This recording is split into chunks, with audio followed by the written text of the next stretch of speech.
All right. Looks like we're up and running. Hope everyone's having a better morning than I am so far. I appreciate you guys hopping on, being patient with me. We'll go ahead and get started. Just make sure as we get started, make sure first, last name, organization, your district, and your certification status. As a reminder, also please have your cameras live, so we can keep things moving as far as getting CEUs and getting everything checked out. So without further ado, let's jump into a great panel. Really the last second to last Zoom call that we have before convention, which man, it's gonna be right around the corner for us. So exciting times ahead. So let's get started. I'll skip over my stuff as it's my fault we're late today, but just again, a reminder, first, last name, organization for you guys still logging in here. Make sure you have your camera on, please. Make sure you have that on and are paying attention, because we can see that kind of stuff. It helps us out with it. And then as a reminder, for those of you, maybe this is your first time, make sure your camera or make sure you have your phone out so you can scan the QR code at the end of the day. So make sure that's available for you as well. So Hey Josh, sorry, can I say something right before we get started? yeah, go ahead, fire away. Okay, so if you are taking the exam this year, I sent out an email about a study group that we're starting. So check your emails for that. If you would like to join, please reach out to me and let me know, or check your emails. That will be happening next week. So keep an eye on emails and everything. We're really excited to be able to start a study group to help people who are taking the exam. Thank you. Thanks, Katie. Real quick too, I got a few emails from people wanting to know if we're going to do another Zoom call. There's scheduled one on the 21st of May. We'll get out to you, and then the schedule after convention will come out after that committee meets and figures out the schedule for post convention. So I'm be on the lookout for that. So today's panel, we got three panelists to kind of help us through discussion and questions related around, the non-revenue sports. Really kind of help us out here. So Christian Palamo from Gonzaga is joining us. Quincy Cook from Washington, and then Thomas Steer from Drake are going to join us here. So appreciate them being on, and appreciate Spencer was able to put together a really nice panel here, and we'll go ahead and get started. So Christian, we'll start with you. Typical first question we always like to get started with, and awesome to have some fresh panelists to learn about and to get to know a little bit more. So, Christian, can you start and just give kind of what your current role and your experience, and it's always nice to add what is your favorite thing about being an equipment manager? Yeah, thank you. Good morning, everybody. So I'm the equipment manager here at Gonzaga University. I oversee all 16 of our sports. I'm a one-man department, so it's me and I have 6 students that we run everything with. I graduated college down at WSU. Go Cougs! Shout out to my guys. Went to Incarnate Word was my first job. Worked football there. Then went to NAU, little FCS school, Flagstaff, oversaw all the sports there before shifting over to Mississippi State, where I covered basketball, golf, and tennis. And then came up here about 2 years ago. I'm one of the lucky few in the country where I don't have to deal with footballs. So these non-revenue sports are really my wheelhouse. These are the ones I enjoy and I really get to dive into. So I'd say that's probably my favorite part of what I do. Awesome. Thank you. And we'll go ahead and jump over to Quincy.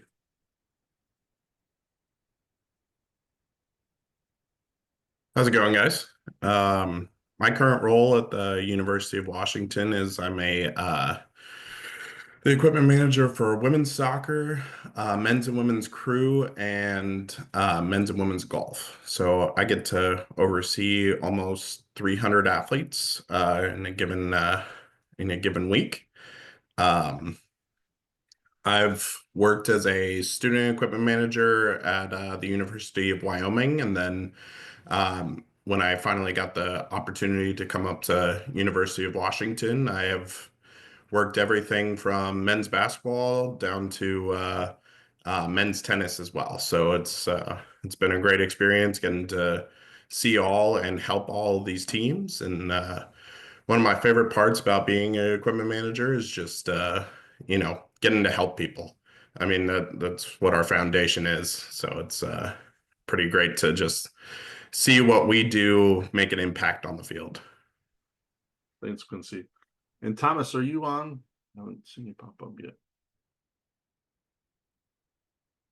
Okay, I don't see Thomas. Hopefully he'll log in a little bit. So we'll go ahead and get started. Quincy, we'll come right back to you with the next question here.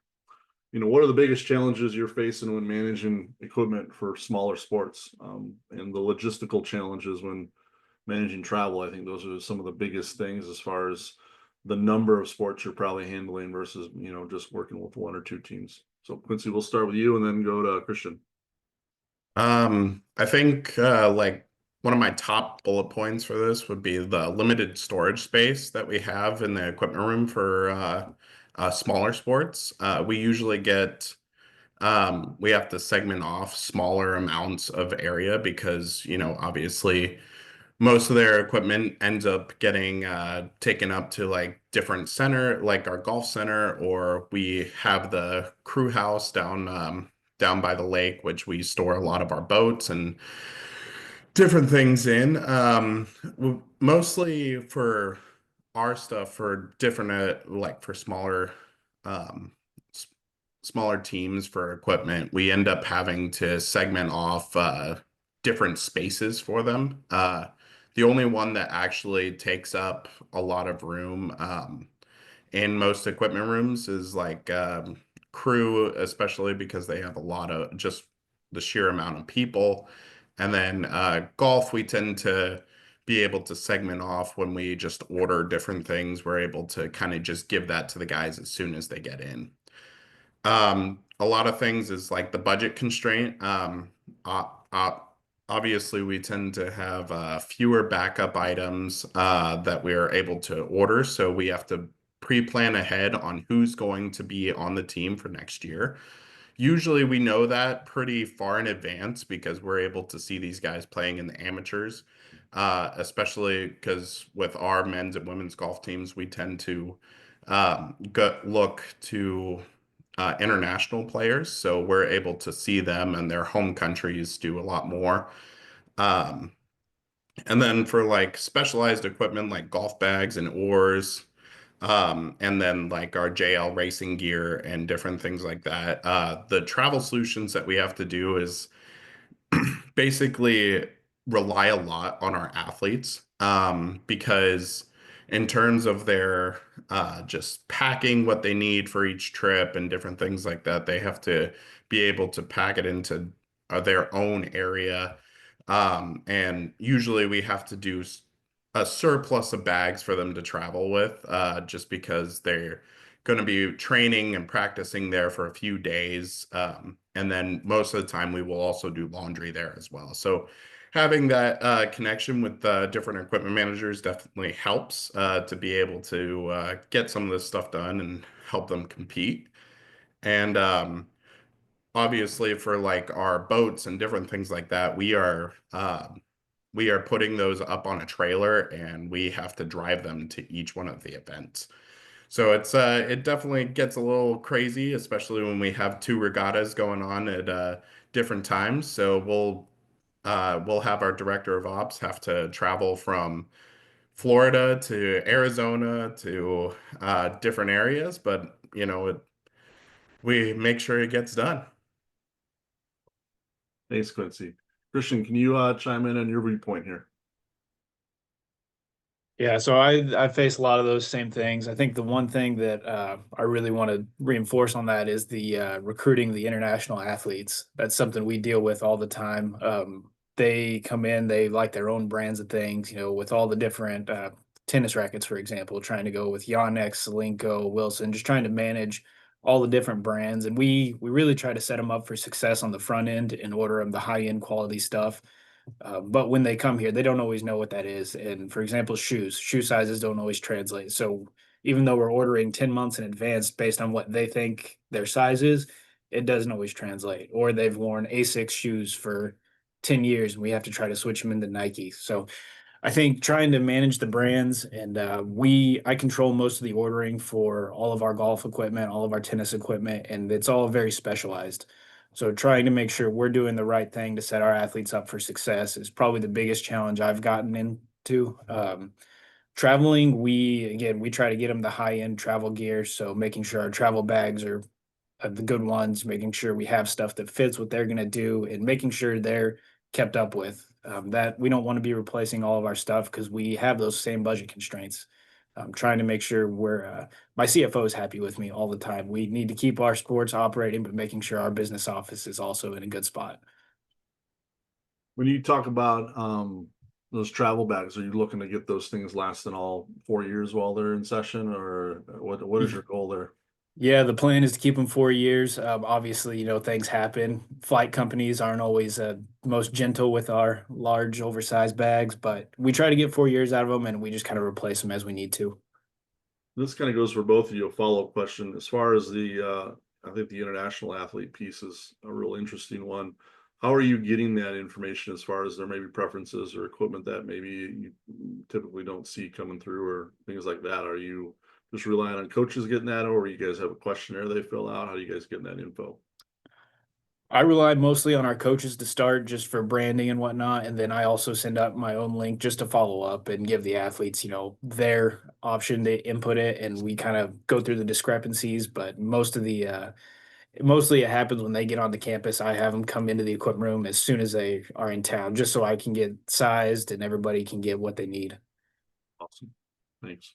Yeah, I mean, we always have to kind of communicate with them beforehand. The nice thing is our coaches kind of leeway that, but they're able to give us a lot of the information, such as like their that we'll set them up with the teamworks and different things like that, so we can send over like a questionnaire as soon as we know that they're going to be signed on our team. Thanks, guys. Appreciate it. Christian, we'll come back to you with this next one.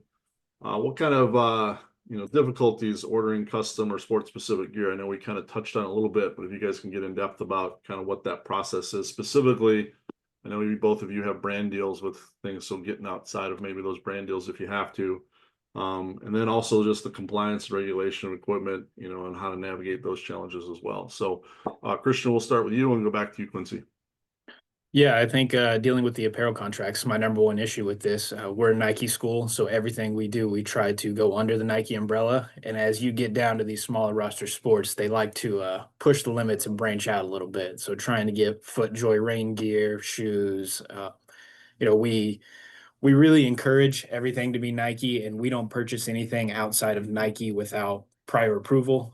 We have a really good Nike and BSN relationship, so we use those connections as much as possible and try to stay within our contract. But, I rely on our coaches for a lot of the sport specific information because ordering things like golf clubs, you have to know the shaft, the head, the weights, the bounce, the grind, and there's all kinds of details where if you mess one little thing up, everything goes sideways and you just waste a ton of money. So really trying to communicate with everybody as many times as possible, double checking, triple checking, and making sure that I'm knowledgeable with what falls in compliance, what regulations are out there for the equipment, so that on the front end, I can screen out crazy requests. Again, it all comes back to budgeting and our contract and making sure that we are being responsible with what we're doing. Big part of that, I think, is communication too. That's awesome. Thanks, Quincy. Yeah, I mean, to touch on that, I mean, we use multiple different vendors from PXG to Titleist as well, which through those brands, usually we'll just buy our golf bags and different things like that. But in terms of our Titleist connection, they're able just to send us clubs whenever we need them. They we use theirs as kind of like a for product testing a lot as well. So they'll just send us free models in advance, so that way we can see what's going on with all what they're trying to do in the future, as well as sometimes like it's definitely hard for branding approvals for golf, because we want, as a team, we want to have the nicest, the greatest, like things that other sports look at that are they're just like, hey, why don't we have that?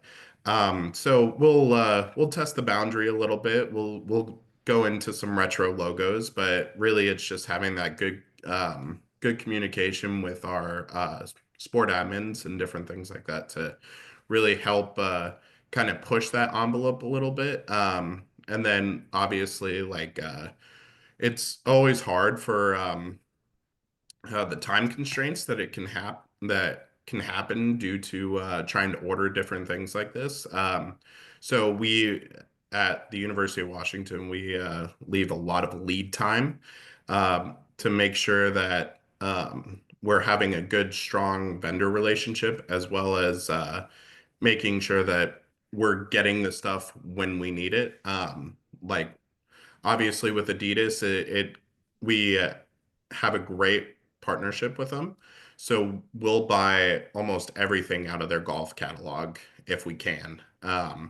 Even though our budget might be constrained, we obviously with a smaller roster size, it makes it a little bit easier to buy those certain items. But we try to put our guys into the latest and greatest if we can. And also just having partnerships through Adidas to help out if if they want to try out something, we are able to be like that first front runner to see the new product and also get it out on the guys as quick as possible. Um, and I've also found success by consolidating orders with other sports uh, because to possibly meet minimums or uh, negotiate some better pricing for different things, such as for our team issue items, we mostly try to keep it consistent with a lot of my other men's sports that I order. So that way they're able to all get the items that they want, as well as for the women's order, because it mostly, I know a lot of us has the same problem of just women's items getting canceled.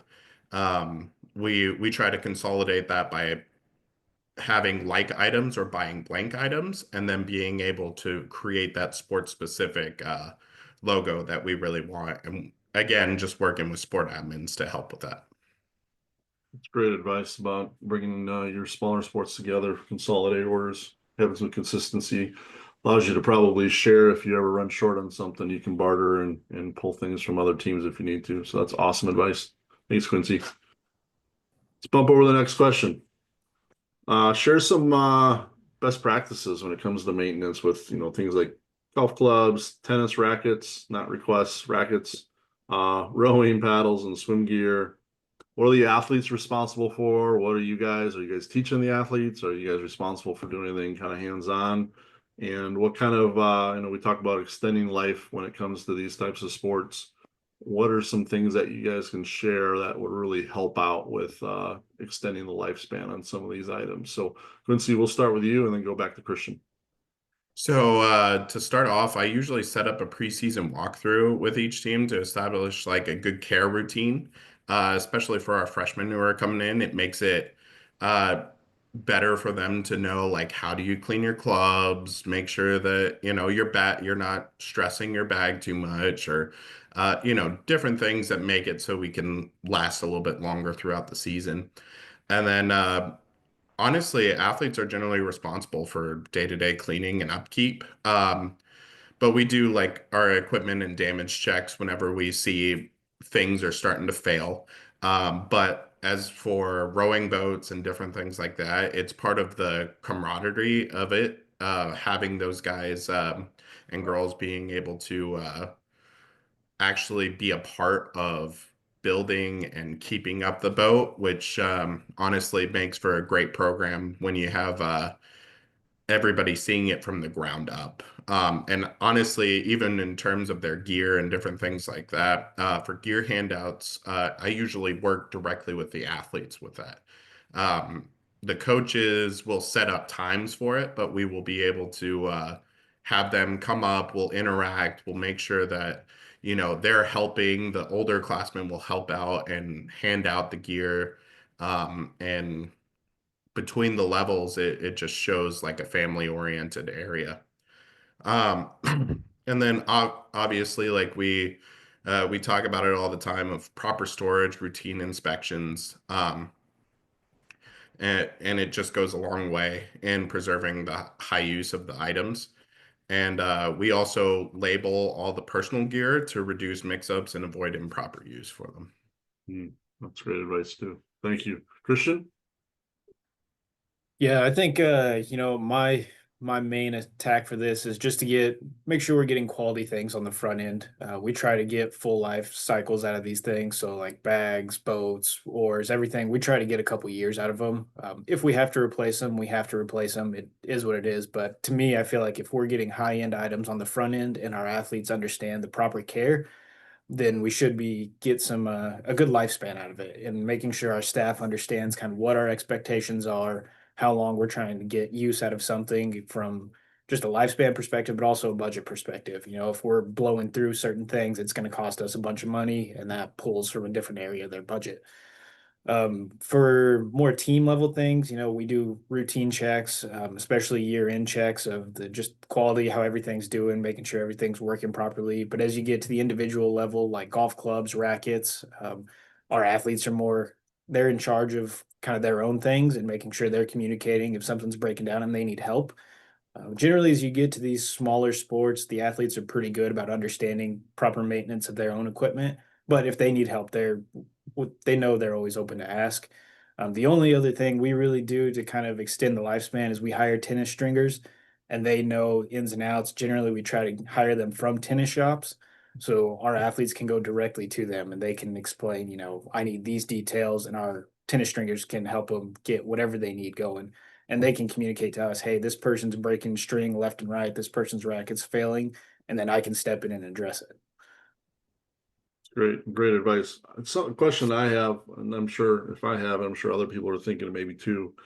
I know we talked about some bigger items that need to be, phased out or replaced over X amount of time, like boats and things.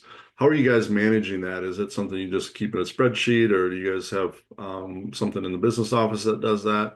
When you talk about budgeting for future larger purchases, replace things like that, or just kind of wear and tear and expectations on that. How are you guys doing that? Kind of get in the weeds a little bit and share it with us.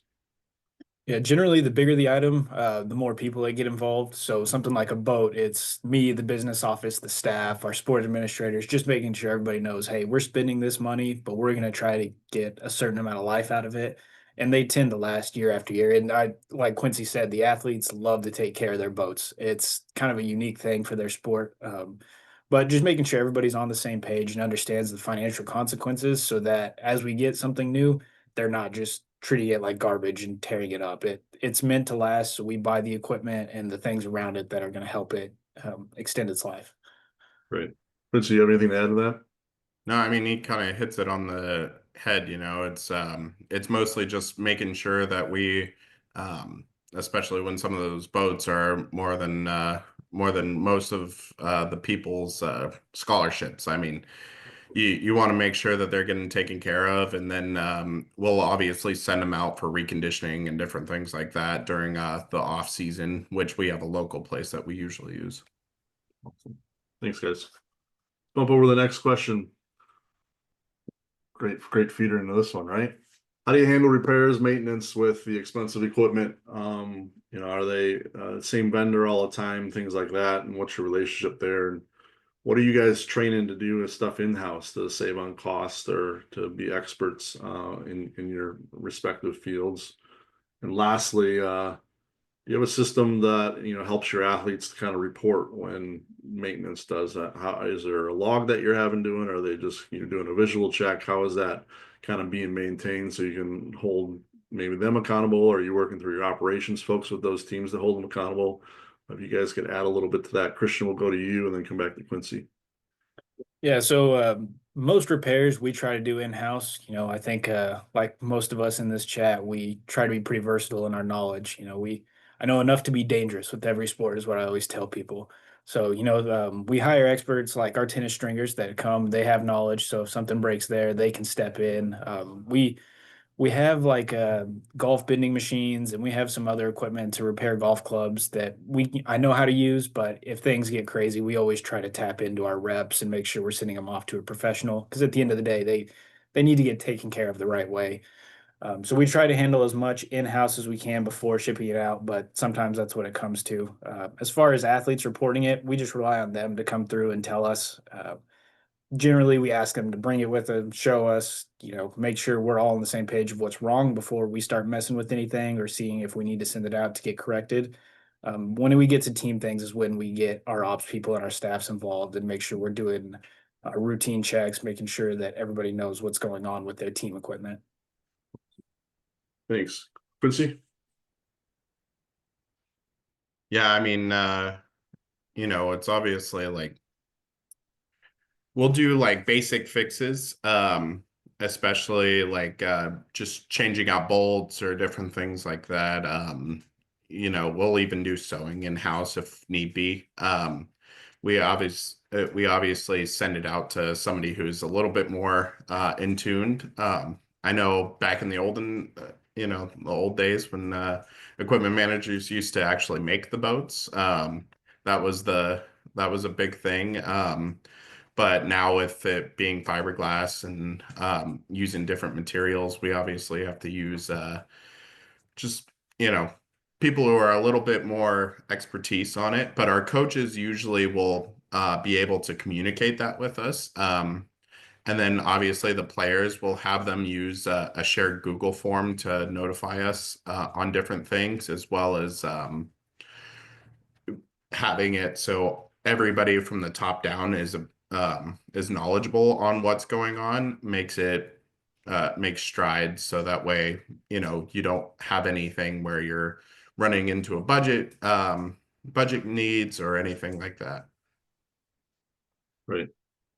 Thanks, Quincy. Appreciate it.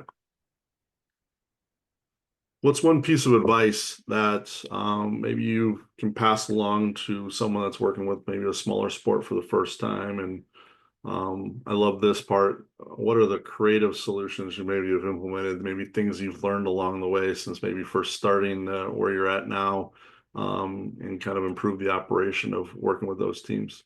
Quincy, we'll start with you and go back to Christian. I think my number one thing would be build a strong relationship with the coach.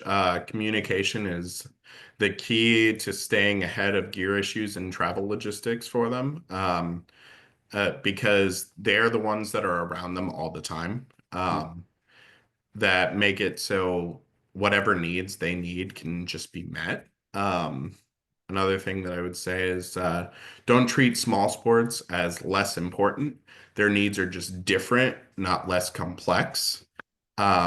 Because I mean, in terms of their gear and their different equipment needs, it's just different compared to your high profile sports.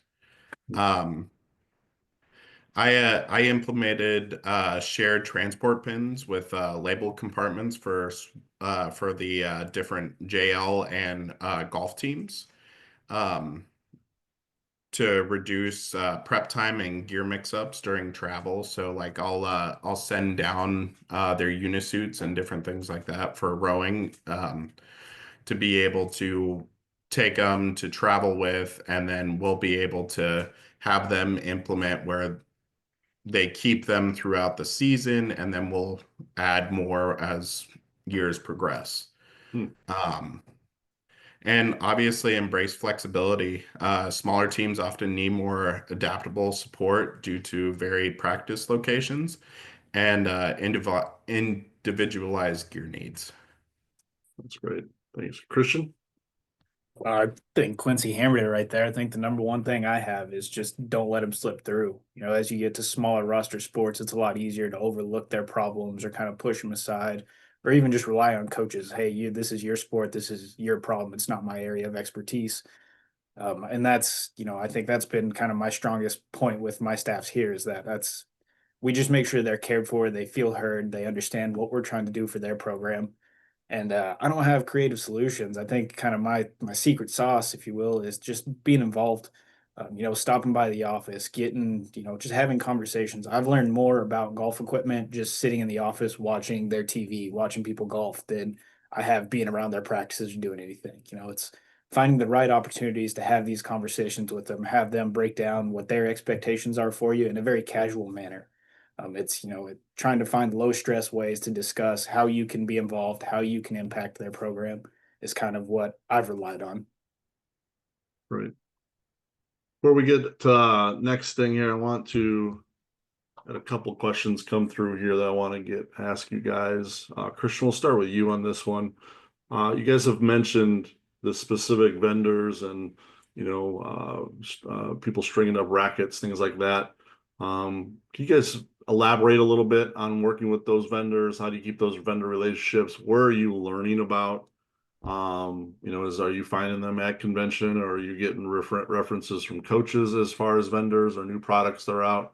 How are you guys staying at the top to keep your athletes and your staffs at the top of their game as far as equipment and vendor relationships?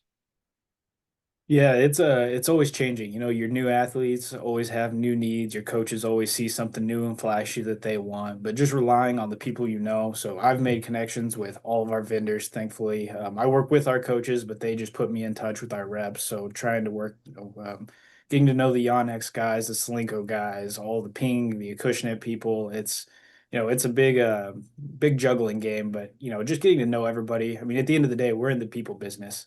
So trying to stay ahead of things, you get to know the people, they help take care of you, and just making sure, when those requests come through that, hey, this new big thing's out, working with the rep, hey, can you get me a sample? Is there any way we can test this product out before we just start ordering it left and right? And generally, the better relationship you have with those people, the more they're going to be willing to help you. It's great advice. Definitely people business for sure. Quincy, do you have anything to add to that? Yeah, I mean, honestly, it's just about being there. I mean, especially with our vendors, it's like uh, we work one-on-one. Usually we'll loop in the coaches and different things like that to help just strengthen that relationship so that way they feel like all of their needs are being met. We'll obviously do the product testing and different things like that to help kind of help their end as well uh, from a development standpoint. And then in terms of like AEMA and the vendors, I mean, I tried to use at least 4 to 5 new vendors each year. Whenever I go to AEMA, I'll bring them back to my teams to see what's going on and see how we can implement new things. Great.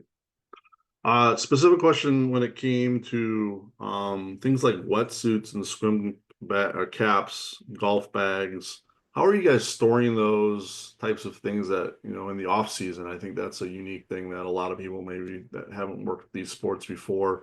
Is there better ways to store things, or are you leaving them with the athletes, hoping they take care of it? What do you guys do with those types of things and the storage between seasons and those types of things? Quincy, we'll start with you and head to Christian. So the athletes will keep their own. But all of our extras and incoming orders we will store within our equipment room or into a storage room as well. Most of our stuff just ends up going through our equipment room normally. And we usually don't find too hard of a time trying to find space for it. But usually we have segment off sections for those sports as well. Right.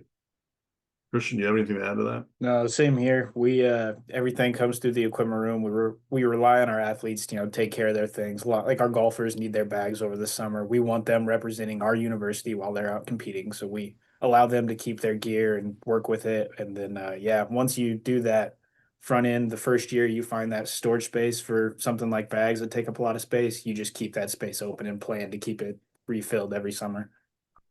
Great, thank you. Last question, I thought was really good. As far as home meets or competitions that are there, obviously you're going to have unique equipment coming in. People have needs or things need to get fixed while they're visiting your facilities. How does that work with you guys? Are you guys hands-on with your home competitions? Do you have vendors on site? How are you guys helping things like boats, or someone needs to get a racket restrung or something like that? Golf clubs need to get fixed or something like that. How are you guys? Are you guys in the middle of that? Are you able to reference out to the visiting teams? Can you guys explain a little bit if you have any background in that? So for me, the only competitions that we have truly even close to campus would be our tennis matches. And for that, we require our stringers to be in attendance for the whole thing. Just for a moment's notice, they can get something fixed, and they're a lot faster than about anybody else that can do it. So we make them charge and whatnot, and they're still on the clock. But we just have that option prepared for people. When you get to something like golf or rowing, those events take so long, and none of them are close to our campus, so we don't require anybody to be there for last second fixes. Great, thanks. Quincy, do you have anything to add to that? Honestly, usually for our smaller sports, if we make ourselves available, they love it. I mean, it's all about just being there and showing your face. Usually, in terms of crew, we do all of our maintenance before our regattas. So any teams that come in are willing to use our tools, we'll help them out. But other than like day of game or a day of regatta, we don't usually get too hands-on with their boats because of, competition. But in terms of like golf matches and just helping out the athletes, no matter who it is who is coming in, that's one of our staples. I mean, we want to make sure that every game, every match just feels like you're at home. So don't want to make anybody feel like they're, don't have the opportunity to succeed at their sport. That's awesome. Great advice. Well, thank you guys for being on the panel and helping out today. Hopefully everyone's going to get something out of it. I do want to lead some time for Melly to share and some updates and get us pumped up for convention too. Thank you. Thank you. Hi, everybody. Panelists, thank you, Christian and Nicholas and Quincy. Appreciate the time you put into in advance of this meeting. I know you guys prepared for this meeting, and it showed a lot of wisdom, and I thank you for your time. You know, he's right. Josh is right. Convention is right around the corner. But before I begin into my remarks, I've noticed on this Zoom, we have equipment managers from Maui to Maryland, right? Mahalo, Kamehameha High School on our Zoom today. So I'm really excited. Hey, Tim, Maryland, let's go. We are coast to coast. We are on the islands. We're in Canada, and we're hoping to grow into Mexico and Europe. And this is the direction we're going to be going in. This thing is ready to go. This thing is ready to go. We're cooking. Our new executive director, Ann, is on fire right now for us. And I hope you're going to be on fire for our organization, because this is going to translate into meaningful advancements for our organization, which means meaningful advancements for all of you. She's been given her direction. I meet with her weekly. She's only in her second week, folks. So she's doing a lot of listening, and she's reaching out to a lot of constituents, a lot of members, former presidents, vendors, committee members. So don't be surprised if you get a reach out from her. People who have left the business, why did you leave? She's interested in knowing everything about our organization. And I told all of the candidates, sky's the limit. Sky's the limit for this organization. And a lot of things are going to be heading your way. So to that end, what I would like to do is remind everybody about certification. This is coming for our organization. One way or another, we're going to figure that out, but certification is going to become mandatory. So hopefully you got those letters on the end of your emails, signatures. And if you don't, now's the time to do it. Get to Vegas. This upcoming June convention represents your last opportunity to take the certification exam under the current parameters, right? So under the new requirements, these are the standards, right? Be a AEM member in good standing with all dues paid, be actively working as an AEMA equipment manager. And you have to have either a 4-year college degree plus 2,000 hours of current experience, 2-year college degree plus 4,000 years, or 2,000 hours of student athletic equipment management experience in a 4-year degree. So we're really emphasizing education because this is the direction we're going. When I first started 35 years ago, I know I look great for my age, but when I first started, the athletic trainers and the equipment managers were pretty similar in size, in scope, in pay, in conventions. We even overlapped 3 days, so the vendors didn't have to leave. But we've let them advance. My goal as president, when y'all elected me, was to to move us forward. And hiring this new executive director is the linchpin in this. And so I really encourage you to get to our convention if you're not certified and take that exam. This is going to be really epic over the next year, 2 years, 3 years. I'm really excited about the work that the board has done, all of our committees, all the work that they've done, and our employees, Sam and Kelly Jones as our operations manager. So I'm so excited that we've got Maui to Maryland, and we're going to keep expanding out. I hope to see you in Vegas. It's going to be a really good time. Thanks, Melly. Thanks everybody for joining on. And for some reason, the QR code is not showing up here, of course, as my vote was continue. So we'll make sure we'll get the QR code out to everybody. I'll get the roster. We'll get everyone, make sure everyone gets registered on here. I'll work with Robin on that. But appreciate you guys being on, and we'll see you here soon on the next Zoom call. Have a great weekend.